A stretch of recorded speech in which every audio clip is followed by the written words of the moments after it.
Innal hamdalillah nahmaduhu wa nasta'inuhu wa nastaghfiruh wa na'udzu billahi minasy syururi anfusina wa sayyiati a'malina may yahdihillahu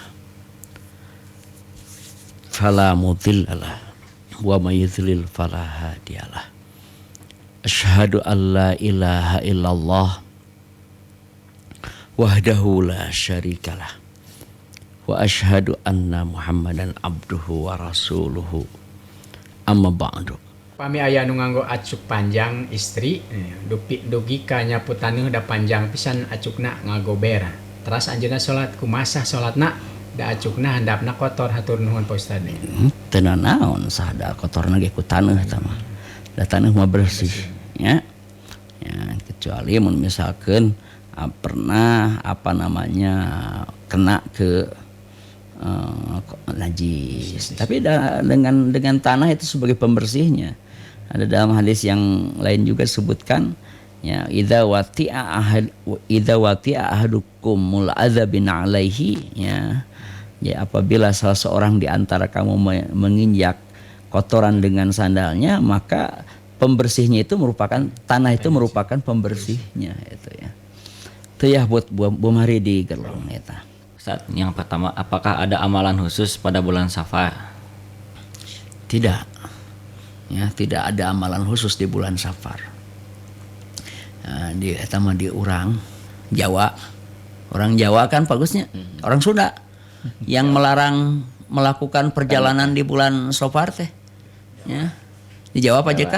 Ya, jadi pernikahan tidak boleh nikah sana di bulan Safar siga kawin anjing gitu nya. Itu mah bukan ajaran Islam. Di Islam itu sama saja ya. Silakan justru mun bade hajat ayeuna teh seueur saingan itu. Gedung kosong. Ya, gedung meureun teu awis teuing meureun teh seueur saingan nya. Ya mun bade hajat ayeuna atau bulan Safar itu. Ya. Jadi kalau bulan kemarin kan Dzulhijjah, Muharram itu kan padat semua kan. Ya, sekarang enggak kan ya. Jadi karena ada keyakinan kan di orang Sunda, orang Jawa yang keyakinan enggak boleh nikah di bulan Safar teh. Sunda Jawa sama. Mohon itu menang ini di bulan Safar itu. Enggak ada amalan yang khusus ya. Ya, untuk ini juga sok aya di urang teh geuning di bulan Safar teh aya sok nu ngalakukeun salat Rebo Wekasan. Ya, salat poe Rebo anu pamungkas. Dina bulan Safar teh aya teh ge sami ya buat wayajang di Padalarang. Yang kedua apa? Yang dijelaskan surat Al-Isra ayat 36. Apakah itu dijadikan dalil bahwa kita melakukan amalan harus ada ilmunya, jadi kita tidak ikut-ikutan? Betul. Ya, jadi di dalam Al-Isra atau Bani Israil ayat 36 itu Allah menyatakan wala taqfu ma laisa laka bihi ilmu. Janganlah kamu berhenti mengikuti sesuatu yang tidak ada ilmu bagi kamu. Ya, innas sam'a, sesungguhnya pendengaran itu, wal basar, penglihatan itu, wal fuad, ya, hati atau akal, kullu ulaika kana anhu mas'ula. Semua itu akan dimintai pertanggungjawabannya. Ya. Jadi di orang Sunda mah suka ada istilah tong siga munding. Tong tuturut munding, maksudnya tong nurutan siga munding. Ya. Ya, jadi kalau ada istilah misalkan tong tuturut munding ka saya, ya nah itu kan lain munding jelema maneh mah itu misalkan ya. Eta teh istilah asal mah entong nurutan siga munding. Ya, jadi peribahasa tong tuturut munding itu. Munding itu kan ya kalau mengikuti sesuatu itu tanpa dasar ilmu. Ya, pokoknya aya nu warna beureup, warna koneng warna beureup munding teh. Ya, beureup nya diudag kan gitu. Teu ngarti aya naon nu beureup teh katipu kan di ku aya nu sok kitu ge aya naon? Matador banteng di kain di kitu-kitu langsung kan ya. Nah, tuturut banteng beureun teh mah entong atunya. Nah, itu karena apa? Semuanya akan dimintai pertanggungjawabannya. Assalamualaikum. Waalaikumsalam warahmatullahi wabarakatuh. Damang Butini. Alhamdulillah Ustaz. Iya ya bade naskeun kieu kan upami ibu di masjid gitu nya upami aya pangajian teh. Ratinan tiap-tiap minggon dan berkeliling gitu nya. Nah, kadang-kadang upami Ustaz datang nanti ibu-ibu anu sanda rongkaknya ibu sok ngawawarkeun bahwa pedinten dia aya pengajian di masjid anu misalnya gitunya. Nah, terus ibu sok dari ngalagu gitu tapi sanes lagu dangdut soal ieu gitu sair pengajak gitu pangeling-eling hayu urang gerak ararangkat ka masjid gitu. Eta serius eta kami gitu. Sanes ngadoa dinyanyikan sanes. Pami ngadoa muji ka Allah dinyanyikan sok sebut pupujian teu kengeng eta mah.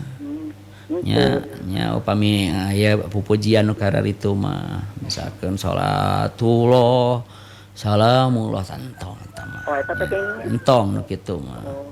Ya tadi. Ya gitu ibu sok yang ngalandunkeun lagu saja sair tapi sanes ieu gitu. Mohon aya numutkeun tadi mah anu dilakukan ku Hasan, Saudara Hasan Ali bin Abi Thalib, dia pernah melakukan di hadapan Nabi.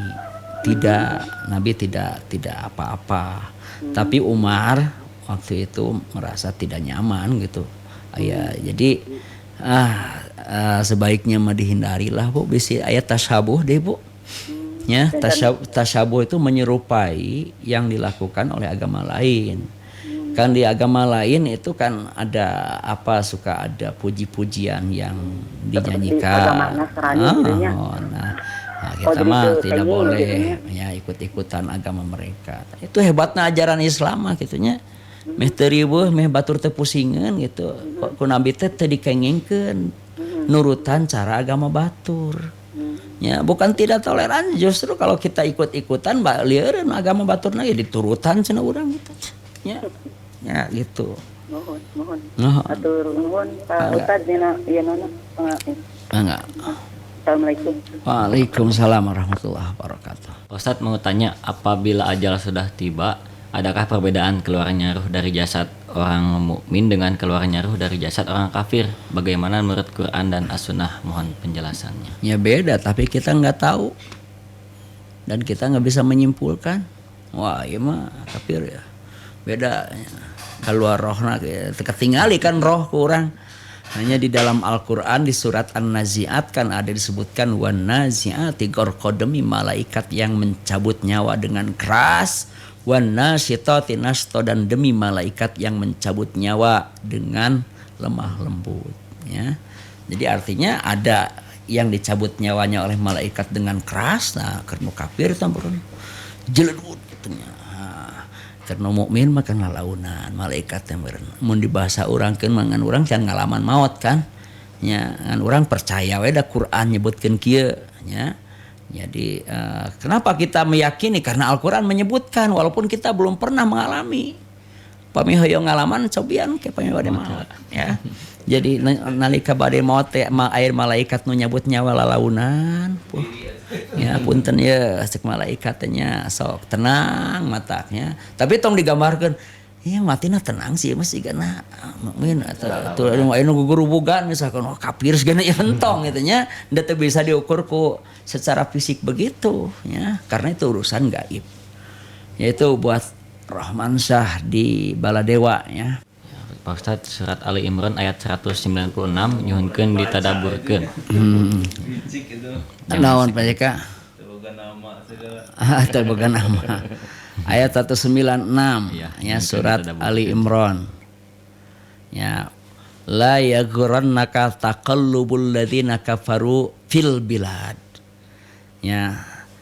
Jadi kata Allah, taqallubu kebebasan alladzina kafaru orang-orang kafir fil bilad di negeri ini la yaghurannaka janganlah ya memperdaya kamu. Ya, dengan melihat orang-orang kafir dengan bebas melakukan segala apa yang diinginkannya tanpa tanpa ada aturan sangeunahna ngomong oge gitu ya. Ya kebal hukum gitu ya. Janganlah memperdayakan kamu, jadi jangan sampai jadi ngeunah jadi jelema kafir mah nya segala menang ya. Jangan ya. Mataun qalil, itu adalah kesenangan yang sesaat bagi mereka. Summa ma'wahum jahannam, kemudian tempat kembali mereka adalah neraka jahanam. Wa bi'sal mihad, dan itulah sejelek-jeleknya tempat kembali. Jadi ayat yang ke-196 ini Allah mengingatkan pada Nabi Muhammad juga pada kita selaku pengikutnya, tong kabita kuno kafir anu bebas teu make aturan. Itulah inti nama.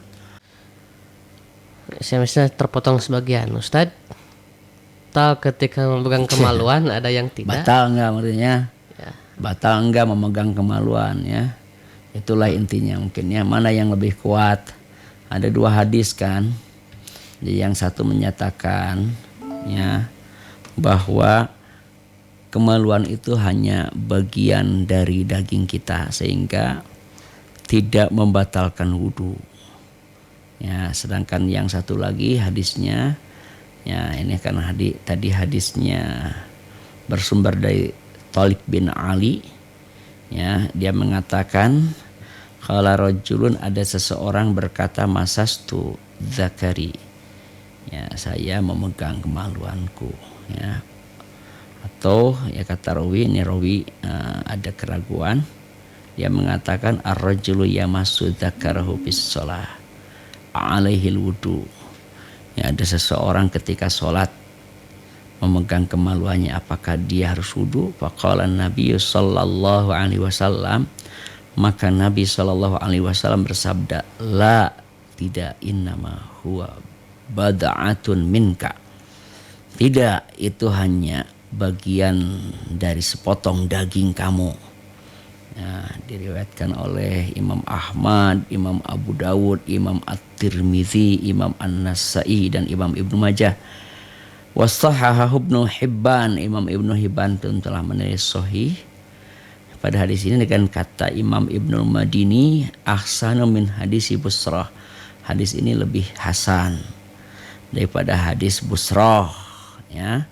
Hadis Busrah binti Safwan ini menyatakan anna Rasulullah sallallahu alaihi wasallam qala, sesungguhnya Rasulullah sallallahu alaihi wasallam bersabda, man massa dzakarahu falyatawadda, siapa yang memegang kemaluannya hendaklah dia berwudu.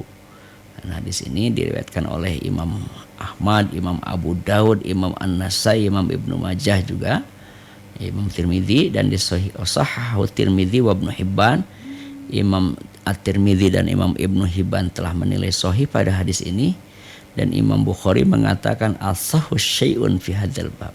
Hadis ini di dalam babnya ini paling sahih itu. Jadi artinya kedua-duanya sebetulnya hadisnya bisa diterima.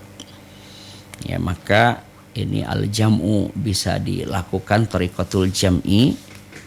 Ya, kalau kita lihat di dalam Kitab Bulughul Maram yang ditahqiq oleh Imam Abdul Baqi ya. Jadi dia mengatakan bahwa yang menyebabkan batalnya wudu itu kalau yang menggerakkannya syahwat.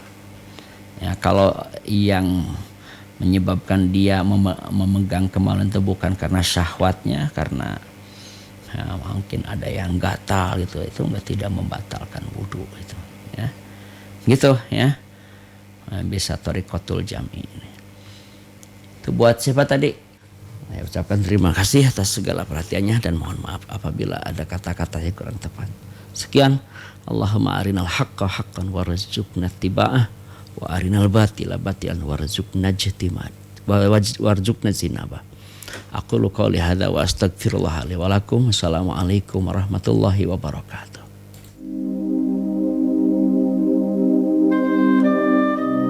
Terima kasih Sohib Kosmo telah mendengarkan Jalan Surga. Semoga keimanan kita terhadap Allah Subhanahu wa Ta'ala bisa terus bertambah.